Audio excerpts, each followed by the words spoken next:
পুষ্পা পুষ্পা দা রুলের কিন্তু teaser release করে দেওয়া হয়েছে বন্ধুরা। টিজার নয়, এটাকে একটা গ্লিমস বলা যেতে পারে। 1 মিনিটের নিচে একটা কাট করে তারা রিলিজ করেছে সিনেমার মধ্যে, বা সিনেমার মধ্যে কোনো একটা অংশ রয়েছে। মেবি ফাইট সিনে আমরা বুঝতে পারছি, ফাইটিং সিনে আমরা আল্লু অর্জুনকে দেখতে পাচ্ছি অন্য একটা লুকে। এই লুকটা কিন্তু আগেই রিভিল করে দেওয়া হয়েছিল, সেই লুকেরই একটা ফাইট সিন আর কি, বেশ মজার আর কি। এবং সেখানে তার তথাকথিত যে মানে অ্যাক্টিং স্কিল আর কি রয়েছে, বা যেগুলো পপুলার দর্শকদের কাছে পুষ্পা সিনেমার ক্ষেত্রে, সেগুলোকে কিন্তু তুলে ধরা হয়েছে।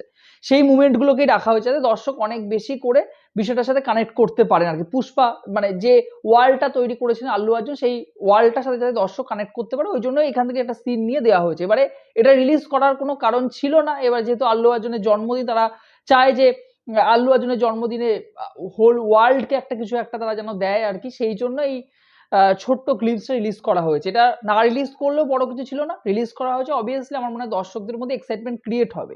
এবারে এই যে গ্লিমসটা, এটার মধ্যে দুটো পজিটিভ পয়েন্ট রয়েছে। এবার দেখুন, সব থেকে বড় বিষয়, আপনাদের আমি আগেও বলেছি, একটা আনপপুলার ওপিনিয়ন আমি দিচ্ছি, সেটা হলো আমার সাউথ ইন্ডিয়ান সিনেমার প্রতি কোনো রকম কোনো ঝোঁক নেই, কোনো নেশা নেই, আমার তাদের প্রতি কোনো দুর্বলতা নেই। হ্যাঁ, আপনারা ঠিকই শুনেছেন, আমি জানি বাংলার হিউজ পরিমাণ দর্শক রয়েছে যারা কিন্তু সাউথ ইন্ডিয়ান সিনেমার বিশাল বড় ভক্ত। এবার তার একটা কারণ রয়েছে, তারা সাউথ ইন্ডিয়ান সিনেমার মধ্যে এটা পায়, তারা বাংলা সিনেমার কমার্শিয়াল সিনেমার মধ্যে সেটা বহু বছর ধরে খুঁজে চলেছেন, খুঁজে তারা পাননি। অবভিয়াসলি এখানে কমার্শিয়াল সিনেমা হয় না, হলেও এক ধরনের কমার্শিয়াল সিনেমা হয়, তার সাথে দর্শক কোনোভাবেই নিজেদের কানেক্ট করতে পারে না, তাদের মনে হয় না যে সেই সিনেমাগুলো তাদের এক্সপেকটেশন পূরণ করতে পারছে। তাই জন্য তারা কিন্তু সাউথ ইন্ডিয়ান সিনেমার দিকে ঝুঁকেছে আর কি। যেহেতু বলিউড সিনেমার ক্ষেত্রেও তারা সেই ধরনের সেই লেভেলের, কিন্তু যদিও গত বছর বেশ ভালো কয়েকটা কমার্শিয়াল সিনেমা আমরা পেয়েছি, কিন্তু সেই লেভেলের কিন্তু commercial cinema south Indian cinema যেগুলো হয় আর কি, সেরকম কিন্তু তৈরি করতে পারে না।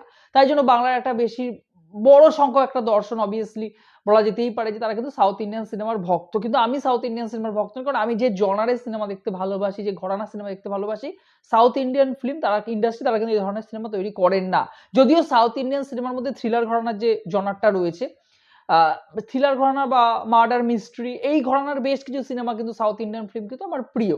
কিন্তু যে কমার্শিয়াল সিনেমা দিয়ে তারা গোটা ইন্ডিয়াতে তারা বিখ্যাত আর কি, যে স্টারেদের নিয়ে তারা বিখ্যাত, সেই ঘরানার সিনেমা কিন্তু সব আমার ভালো লাগে না। তো পুষ্পা আমার ভালো লাগেনি, মানে ওই ঘরানার সিনেমাই আমার ভালো লাগে না বলে আমার পুষ্পা আহামরি লাগেনি।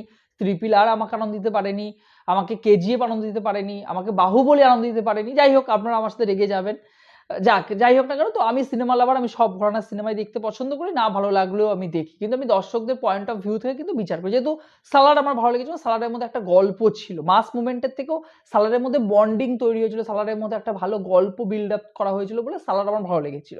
এবারে যদি পুষ্পা টু নিয়ে কথা বলি, পুষ্পা টু এর যে গ্লিমস বা টিজার আপনারা যাই বলুন না কেন, 1 মিনিটের কম সময় সেটা রিলিজ করা হয়। হ্যাঁ, যে দুটো পয়েন্ট অফ ভিউর কথা বলবো, এক হলো আল্লু অর্জুনের লুকটা তো ভালো লাগছে অবভিয়াসলি, তার সাথে মেবি কোনো একটা কানেকশন মহাভারতে রাখা হয়েছে, কারণ তার লুকটা অনেকটা কৃষ্ণর মতো রাখা হয়েছে। কেন করা হয়েছে, তার পালানোর পরবর্তীতে তার জীবনের মধ্যে কি প্রতিচ্ছবি পড়ছে, এবং সে পালিয়ে কোথায় ছিল, বা তার পরবর্তী মুভমেন্টগুলো কি হবে, সেটা না দেখলে অবভিয়াসলি আমরা বুঝতে পারবো না। এখনই কোনো কিছু নিয়ে আলোচনা করার দরকার নেই, কিন্তু অবভিয়াসলি একটা সাসপেন্স কিন্তু রয়েছে তার লুকটার মধ্যে, এবং সেই লুকটা যত সময় যাচ্ছে আমাদের মধ্যে কিন্তু একটা এক্সাইটমেন্ট ক্রিয়েট করছে আল্লু অর্জুনের লুকটা নিয়ে।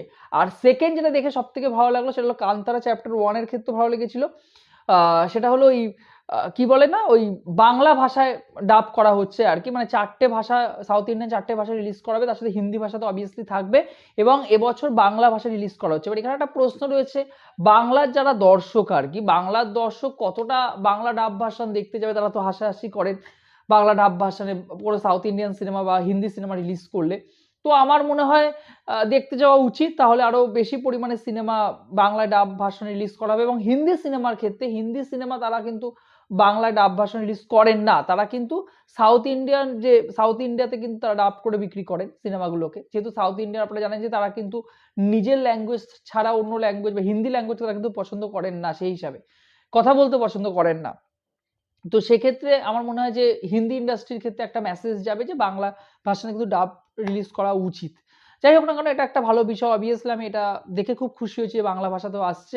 এই হলো দুটো পজিটিভ পয়েন্ট আমার মনে হয়েছে। এরপর ট্রেলার আসুক, ট্রেলার আসলে আপনার সাথে রিভিউ শেয়ার করবো। সিনেমা হলে অবভিয়াসলি সিনেমা দেখতে যাব, আমি সিনেমা দেখতে ভালোবাসি, কিন্তু আপনাদের বলছি আমি আবারও বলছি যে সাউথ ইন্ডিয়ান সিনেমার প্রতি আমার কোনো দুর্বলতা নেই আর। যাই হোক না কেন, এই জন্য আমি সাউথ ইন্ডিয়ান সিনেমার খুব বেশি রিভিউ করিও না।